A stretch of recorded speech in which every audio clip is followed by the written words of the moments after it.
Thank you very much for joining us here this morning. Our top focus: tensions continue in Delhi's old Rajendra Nagar area over the death of 3 UPSC aspirants in the waterlogged basement of the coaching centre. Students staged a candlelight protest but was stopped by cops using barricades. Meanwhile, Delhi cops have arrested the owner Abhishek Gupta and coordinator Deshpal Singh of Rao's IAS Study Circle. In fact, both have been sent to a 14-day judicial custody. Additionally, an FIR has been filed against the building management and the drainage management body. Let's also tell you, in a statement, the coaching centre said it was saddened by the loss and that they are fully cooperating with the probe. Listen in. प्रशासन शासन से ऐसे चलता रहेगा, ऐसे आप रहेंगे तो कैसे काम चलेगा? अपना बच्चा बाहर कैसे भेजेगा पढ़ने के लिए? जैसे उसमें कोई लाइब्रेरियन नहीं था, उसमें इमरजेंसी डोर नहीं था, और ये कोचिंग की जिम्मेदारी होती है। अभी तक कोचिंग वालों का कोई हमारे पास कॉल नहीं आया, कोई इन्फॉर्मेशन नहीं आया, तो ये कैसे चलता रहेगा? जबकि दिल्ली में है कि आप बेसमेंट में कंस्ट्रक्शन नहीं करवा सकते हैं। ये प्रशासन कैसे बेसमेंट बनवा के उसमें कोचिंग भी चला रहे हैं? 3-3, 4-4 साल हो जा रहे हैं, प्रशासन को अभी कोई खबर ही नहीं है। जो लड़की सिस्टम बदलने के लिए पढ़ाई कर रही थी, जो सिस्टम में जाके वो सिस्टम बदलना चाह रही थी, आज वो उसी एक सिस्टम का शिकार हो गई, जिसकी कार्रवाई आज तक न किसी ने नहीं की। नाले साफ़ नहीं होते हैं, कुछ नहीं होते हैं, वो सब तो आपको सिस्टम को देखना पड़ेगा। मैम, एमसीडी जिम्मेदार है, राव इंस्टीट्यूट जिम्मेदार है, यही 2 लोग जिम्मेदार हैं। पुलिस प्रशासन जिम्मेदार है कि अगर वहाँ पे इंस्टीट्यूट चल रहा था तो उसके कागज़ की देख रेख कौन कर रहा था? जो कर रहा था वो जिम्मेदार है, जिसने अथॉरिटी लेटर पास किया वो जिम्मेदार है, यही लोग जिम्मेदार हैं ma'am.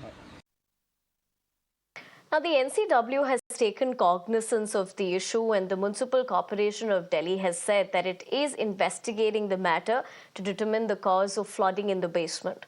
Let's tell you, MCD said that the property owner is found to be in violation of building bylaws.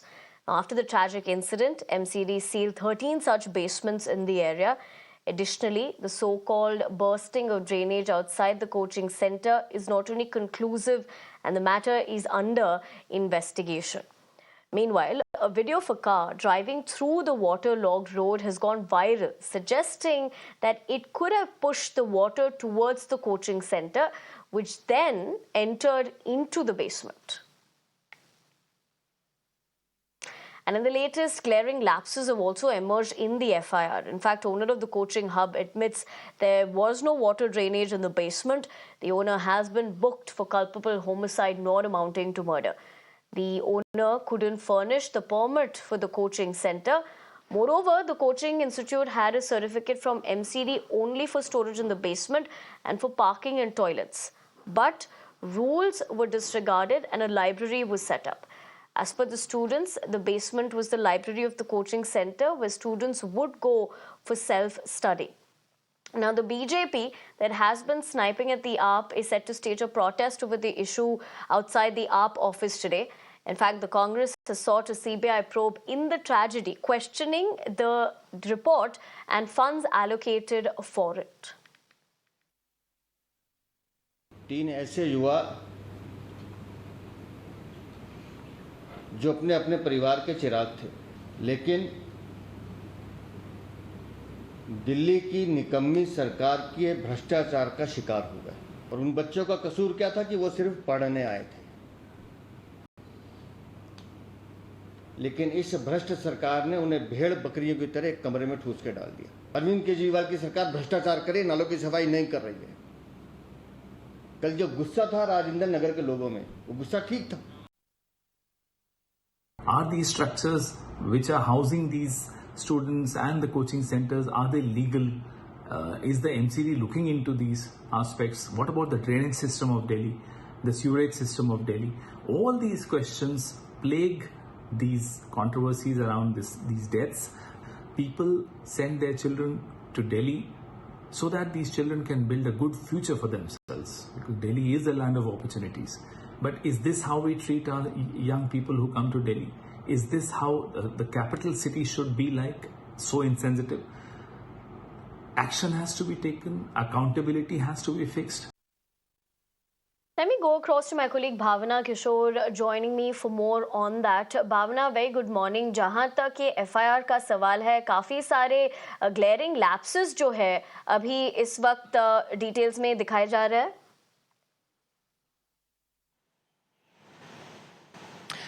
बिल्कुल, जिस तरह से ये घटना हुई है ये काफ़ी ज़्यादा बहुत परेशान करने वाली है, क्योंकि अगर भविष्य की बात करें तो अभी भी हज़ारों की संख्या में जो स्टूडेंट्स हैं वो वहाँ पे कोचिंग सेंटर्स में पढ़ते हैं और इस तरह की लाइब्रेरी का इस्तेमाल वो लंबे वक्त से कर रहे हैं.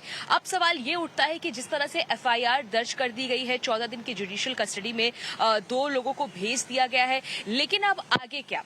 जिस तरह के आरोप MCD पर लग रहे हैं, कोचिंग मैनेजमेंट पे लग रहे हैं, लेकिन ऐसे तमाम कोचिंग सेंटर्स और लाइब्रेरीज हैं जो अगर बात करें सेफ्टी और सिक्योरिटी उसका ध्यान नहीं रखा जाता है. और कल अगर बात करें MCD ने कल रात कार्रवाई करते हुए 3 ऐसे लाइब्रेरीज को सील भी किया है. लेकिन आपको बता दें कि राजेंद्र नगर हो, करोल बाग हो, ऐसे तमाम घरों में भी लोग लाइब्रेरीज चलाते हैं अंडरग्राउंड बेसमेंट में जहां बच्चे पढ़ते हैं. तो ये एक बहुत बड़ी लापरवाही है. इसके साथ ही अगर बात करें तो आज आम आदमी पार्टी और जिस तरह से कल आरोप लगा रही थी बीजेपी की, आम आदमी पार्टी इसके लिए जिम्मेदार है, MCD जिम्मेदार है, अतिशी को रिजाइन कर देना चाहिए. बीजेपी 11 बजे प्रोटेस्ट भी करने वाली है आम आदमी पार्टी ऑफिस के ठीक बाहर. और लगातार ये मांग की जा रही है कि MCD की तरफ से घोर लापरवाही की गई, साफ सफाई नहीं करवाया गया, मानसून को ध्यान में रखते हुए नालों की सफाई नहीं करवाई गई, इसीलिए इस तरह की घटनाएं राजधानी दिल्ली में हो रही है. वहीं आम आदमी पार्टी का कहना है कि इसके लिए बीजेपी जिम्मेदार है. यह आरोप इस तरह से ना लगाया जाए. पहले भी इस तरह की चीजें होती थी, लेकिन अब देखने वाली बात होगी कि जिस तरह से आज बीजेपी अगर बात करें तो बांसुरी स्वराज ने भी ये कहा है कि संसद में वो इस मुद्दे को उठाएंगी. वहीं आम आदमी पार्टी की राज्यसभा सांसद स्वाति मालीवाल ने भी इस बात को कहा है कि वो इस पूरे मुद्दे को संसद में उठाएंगी. लेकिन वहां पर जो बच्चे UPSC एस्पिरेंट्स है वो काफी ज्यादा परेशान है, क्योंकि अभी कोचिंग सेंटर्स फिलहाल कुछ समय के लिए बंद भी कर दिए गए हैं. और इस तरह की जब लापरवाही सामने आती है तो बच्चों के मन में एक डर होता है, एक फियर होता है कि आगे क्या, इस तरह की घटनाएं अगर आगे होंगी तो फिर कैसे होगा. वहीं आपने फैमिली के रिएक्शंस भी सुने हैं कि दिल्ली अलग अलग राज्यों से, छोटे छोटे शहरों से जब बच्चे पढ़ने के लिए आते हैं, सिविल सर्वेंट बनने की तैयारी करते हैं, और इस तरह की जब लापरवाही करके की जाती है और बच्चे जिनकी उम्र मात्र 21-25 साल थी उनकी जान चली जाती है, तो आखिरकार जो भुगतना पड़ता है वो परिवार को ही भुगतना पड़ता है. इसके लिए कार्रवाई किस तरह की जाएगी, सरकार इस पर क्या निर्देश देती है, क्या किसी तरह के नए लॉज बनाए जाएंगे, क्योंकि कोचिंग सेंटर्स अक्सर ये पाए जाते हैं किसी ना किसी तरह की लापरवाही, किसी ना किसी तरह की कमी होती है और तभी इस तरह की बड़ी घटनाएं होती हैं. लिहाजा अगर बात करें सरकारों की, पार्टीज की, तो ये आरोप प्रत्यारोप का खेल तो चलता रहेगा, लेकिन इसमें नुकसान आम लोगों का ही होता है. कल भी आपने देखा कि बड़ी संख्या में वहां पे स्टूडेंट्स ने कैंडल मार्च भी किया था और ये मांग की थी कि इस तरह के जितने भी कोचिंग सेंटर्स और बेसमेंट में चलाए जाने वाले लाइब्रेरीज हैं उनको बंद किया जाना चाहिए. लेकिन अगर आज भी बात करें तो कई जगहों पर यही स्थिति है. इसीलिए सरकार को जरूरत है कि सख्त से सख्त कड़े एक्शन लिए जाएं ताकि आगे इस तरह की कोई घटना ना हो. लेकिन फिलहाल आज का दिन बहुत महत्वपूर्ण है, क्योंकि बीजेपी अगर बात करें, वीरेंद्र सचदेवा और तमाम सारे जो सांसद हैं दिल्ली के, आज आम आदमी पार्टी ऑफिस के सामने प्रोटेस्ट करते हुए नजर आएंगे. वहीं राउत से अगर कोचिंग सेंटर की बात करें, उनके तरफ से भी प्रेस रिलीज जारी करके कहा गया है कि हम इस दुख की घड़ी में परिवार के साथ हैं और हर तरह से कॉर्पोरेट करने के लिए रेडी हैं. लेकिन इस पे भी बड़े सवाल उठते हैं कि क्या क्रिमिनल नेग्लिजेंस किया गया, क्या लापरवाही की गई, क्यों मैनेजमेंट की तरफ से इस तरह से लेवल 2 बेसमेंट में लाइब्रेरी चलाए जा रहे थे जिसके निर्देश नहीं थे, क्या NOC थी, तमाम सारे सवाल हैं. लेकिन जब तक पूरी जांच नहीं खत्म हो जाती, रिपोर्ट नहीं सामने आ जाता, तब तक जो लैप्सेस हैं, जो कमियां हैं वो नहीं पता चल पाएंगी. क्योंकि न ही केवल राउत स्टडी कोचिंग की बात है, बल्कि तमाम ऐसे कोचिंग सेंटर्स हैं जो इलीगल तरीके से इस वक्त चलाए जा रहे हैं. जी Ji Bhavna, I appreciate you putting things into context, but more importantly, like you rightly pointed out, a lot of lapses that have come to the fore, which the investigation, of course, is still underway. But more importantly, accountability is important so that we don't see more such instances come to the light. But having said that, thank you very much for joining us with the latest on that top focus. Let's also now keep our focus